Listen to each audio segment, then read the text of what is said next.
ஆண்களுக்கு ஒரு சைக்காலஜி இருக்குது தெரியுமா? தப்பு பண்ணிட்டு பொண்டாட்டி முன்னால் வந்து நிற்கும்போது ஒன்று அவ கத்தி சட்டையை கிழிக்கணும், இல்லை தன்னை அடிச்சுக்கிட்டு அழுணும். ரெண்டும் பண்ணாமல் சைலண்ட்டாக சோறு எடுத்து வச்சு பால்கீழ் வச்சு கொடுத்துக்கிட்டு கூட்டிகிட்டு போனான்னு வச்சுக்கோங்களேன், பயந்துருவான்.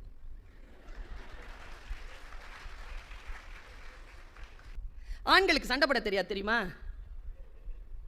சத்தியமாக தெரியாதுங்க. அப்போதான் ஆரம்பிச்சிருக்கோம் சண்டை. இப்போ கடைசியாக நீ என்னதான் சண்டை சண்டையே ஆரம்பிக்கல, வெயிட் பண்ணு. எனக்கு தெரிஞ்சு கண்ணகி மாதிரி அக வாழ்க்கையில் ஜெயிச்சவே வேற கிடையாது. எனக்கு ரொம்ப பிடிக்குங்க கண்ணகிய.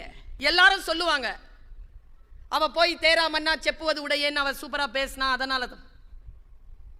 புற வாழ்க்கையில் கண்ணகி ஜெயித்தது வேறு. கேவலன் மாதிரி ஒரு புருஷன், சாரி கோவலன் மாதிரி ஒரு புருஷன் 12 வருஷங்க கூட இல்ல, எங்கேயோ போயிட்டு வந்திருக்கான், யாருக்கோ புள்ள பெத்துட்டு வந்திருக்காங்க. 24 வயசுல உட்காந்துருக்காங்க அந்த பிள்ளை. வான உடனே டக்குன்னு வந்துடுறா கிளம்பி. முதல்ல சிலம்புல கொன்முன்னா, இல்லை கண்ணகி உன்னோட வாழத்தான் வந்து, சரிவா போலான்னு. அவனுக்கு புரியவே இல்லைங்க. இது மனசுல போட்டு கொடாஞ்சிக்கிட்டே இருக்கு கோவலனுக்கு. 12 வருஷம் கழிச்சு வந்தோம், திட்டலை, அடிக்கலை, அழலை, சண்டை போடலை, வான உடனே வந்துட்டா.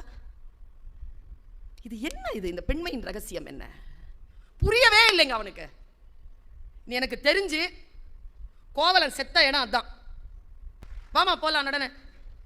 அதை கேட்குறான் அவன். மாதரி வீட்டில் கேட்குறான். கண்ணகி ஒரே ஒரு டவுட்டு, சாவ போகிறான். ஆனால் நல்ல ஆன்மா போல இருக்குது, சாவும்போது சில டவுட்டை கிளியர் பண்ணிட்டு போயிருக்கான்.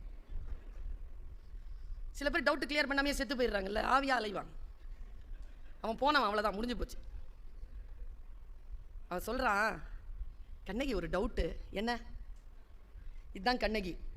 என்ன? எழு என்றதும் எழுந்தனை, என் செய்தனை? எழுந்தவுடன் எழுந்துட்டிய, என்ன ஒண்ணுமே சொல்ல மாட்டேங்கிறாள, வாய் திறந்து ஒண்ணுமே சொல்ல மாட்டேன். அவன் வந்த உடனே சலம் புனர் கொள்கை சலதியோட ஆடி குலநெறி வான்பொருள் குன்றந்தொலைத்த இளம்பாடி எனக்கு நாணத்தரம் சிலம்புல கொன்முன்னா. காசிலெல்லாம் வராது, அந்த சிலம்பு இருக்கு, எடுத்துட்டு போனா. இப்படி இவ்வளோ உறுதி அவளுக்கு. அவ கேட்குறாங்க, எழு என்றதும் எழுந்தனை கண்ணகி, என் செய்தனை கேட்டடனே எங்க அம்மா சொன்னா. அதான் கண்ணகி, அதான் நீங்க, அதான் நான். உள்ள இருக்குது, வெளிப்படுறது இல்லை. வெளிப்படணுங்கிறதுனால தான் இந்த மேடை. கண்ணகி சொன்னா, எழு என்றதும் எழுந்தனை என் செய்தனை உடனே வாணியம்பாடி செருப்புக்கு ரொம்ப ஃபேமஸ். அது ஒட்டுமொத்தமாக வாணியம்பாடியில் இருக்கக்கூடிய எல்லா ஒட்டுமொத்தமான செருப்பையும் ஒன்றா சேர்த்து ஒத்த செருப்பாக மாற்றி ஓங்கி அடிச்சா எப்படி இருக்கும்? அப்படி ஒரு பதிலுங்க. சைலண்டாங்க, டோன் சூப்பர். அப்படி பேசணுங்கிற நமக்கு தெரியலையே. அம்மா சொல்லிச்சிங்க, போற்றா ஒழுக்கம் புரிந்தீர். எப்படி? போற்றா ஒழுக்கம் புரிந்தீர், யாவதும் மாற்றம் ஏதும் நிகழ்த்த முடியா வாழ்க்கையினன் ஆதலின் எழு என்றதும் எழுந்தனன். மாற்ற முடிஞ்சுதான் என் வாழ்க்கைய? கேடு கெட்ட வாழ்க்கை நீ வாழ்ந்துட்ட, உன் வாழ்க்கையை என்னால் மாற்ற முடிஞ்சுதா? என் வாழ்க்கை உன்னோட இருக்குதே, எனக்கு வேற சாய்ஸ் இல்லையே. அதான் வந்தேன்.